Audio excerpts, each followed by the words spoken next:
Baiklah teman-teman, pada kesempatan kali ini kita akan membahas tentang kecelakaan akibat kerja dan penyakit akibat kerja. Nah, untuk itu kita akan membahas terlebih dahulu apa itu kecelakaan akibat kerja. Menurut OHSAS 18001 tahun 2007, kecelakaan akibat kerja didefinisikan sebagai kejadian yang berhubungan dengan pekerjaan yang dapat menyebabkan cedera atau penyakit.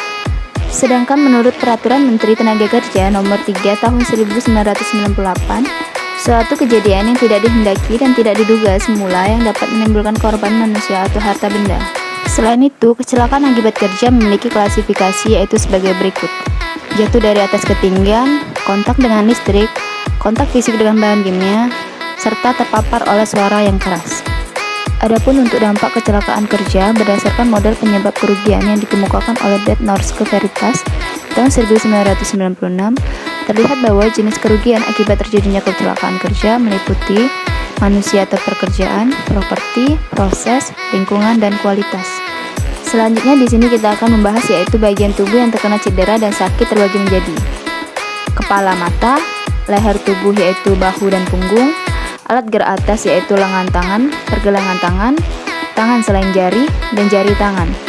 Alat gerak bawah yaitu lutut, pergelangan kaki, kaki selain jari kaki, dan jari kaki. Dan yang terakhir adalah sistem tubuh. Selanjutnya kita akan membahas tentang klasifikasi jenis cedera akibat kecelakaan kerja. Yang pertama, cedera fatal. Cedera fatal adalah kematian disebabkan oleh cedera atau penyakit akibat kerja. Yang kedua, cedera yang menyebabkan hilang waktu kerja, yaitu suatu kejadian yang menyebabkan kematian, cacat permanen, atau kehilangan hari kerja selama 1 hari atau lebih. Yang ketiga, cedera dirawat di rumah sakit.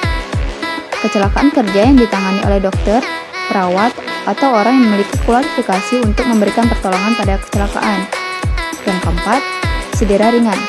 Cedera ringan akibat kecelakaan kerja yang ditangani menggunakan alat pertolongan pertama pada kecelakaan setempat. Contoh, luka lecet, mata kemasukan debu, dan lain-lain.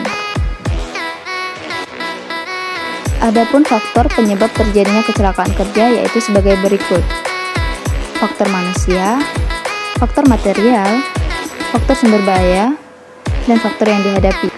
Baiklah, selanjutnya kita akan membahas tentang penyakit akibat kerja.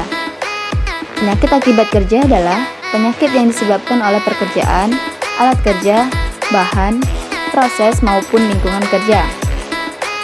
Penyakit akibat kerja dapat disebabkan oleh 2 faktor, yaitu 1. Faktor internal. Faktor internal yaitu faktor yang berasal dari manusia, contohnya kebiasaan yang salah dalam bekerja. Yang kedua, faktor eksternal. Faktor eksternal yaitu faktor yang berasal dari lingkungan atau tempat bekerja, contohnya terkena bahan kimia berbahaya atau terkena kebisingan suara. Baiklah teman-teman, sekian penjelasan dari saya mengenai materi kecelakaan akibat kerja dan penyakit akibat kerja. Semoga bermanfaat dan sampai jumpa.